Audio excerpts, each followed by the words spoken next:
balade sans laisse, ça répond à des règles qui sont extrêmement rigoureuses. On laisse le chien naviguer, mais sous contrôle. Cela, allez, c'est pas la balade du grand n'importe quoi. C'est-à-dire que c'est un hommage à l'obéissance. Si je pars en courant et que je traverse, mon chien n'est pas censé en fait traverser non plus. Cela, allez.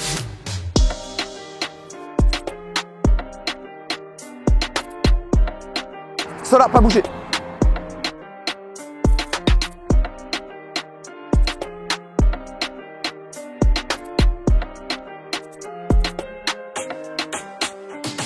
On s'arrête au passage piéton. Quand c'est pas à nous de passer, on ne passe pas. On ne va pas interagir avec tous les chiens parce qu'il y a certains propriétaires qui n'ont pas nécessairement envie que mon chien interagisse avec le leur. Le but, c'est de faire en sorte que mon chien ait le maximum de liberté possible en essayant au maximum de respecter la liberté des autres.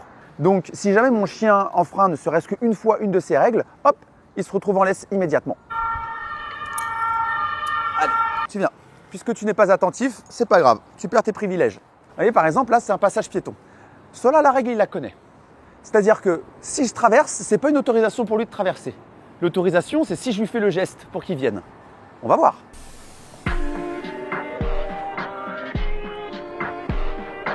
Allez. Super.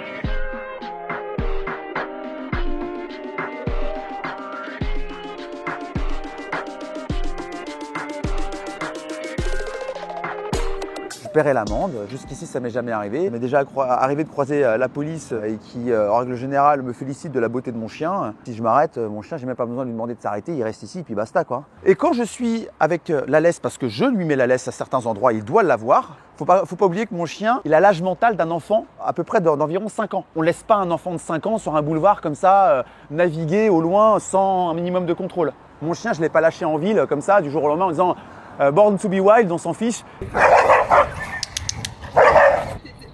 Voilà.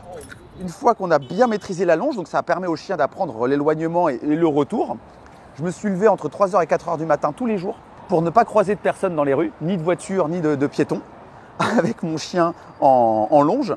Et sur les 50 derniers mètres à la fin de la promenade, je lui ai retiré la laisse. On peut croiser des gens qui sont terrifiés des chiens. Le but, c'est pas de faire supporter la liberté de mon animal. La personne a peur, très bien, très bien. Ce qui vous dérange, c'est pas la présence de mon chien, mais c'est le fait qu'il soit sans laisse.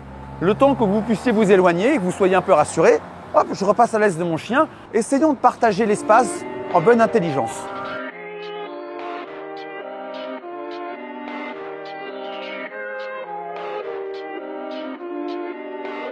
Vous avez ça pour 500 chiens. En face, vous avez des habitations. Donc il y a des gens en fait qui vivent dans les immeubles et qui entendent les animaux jouer entre eux. Bon bah ça crie forcément, il y a de l'activité et ça fait des perturbations sonores et je me mets à leur place, c'est pas forcément le plus agréable. Donc en fait nos chiens sont obligés de jouer dans un truc tout petit où ils peuvent pas vraiment courir en fait. C'est juste, allez, foutez vos chiens ici puis foutez-nous la paix en fait. Déjà ce qui serait bien c'est qu'on mette un permis pour obtenir un animal. Un permis de posséder un chien. Pourquoi pas, alors là je vais peut-être un peu loin, mais pourquoi pas, mettre un permis de promener sans laisse son chien. C'est un être vivant dont on a la charge. Et comme tout être vivant, il a besoin d'être éduqué, il a besoin d'apprendre.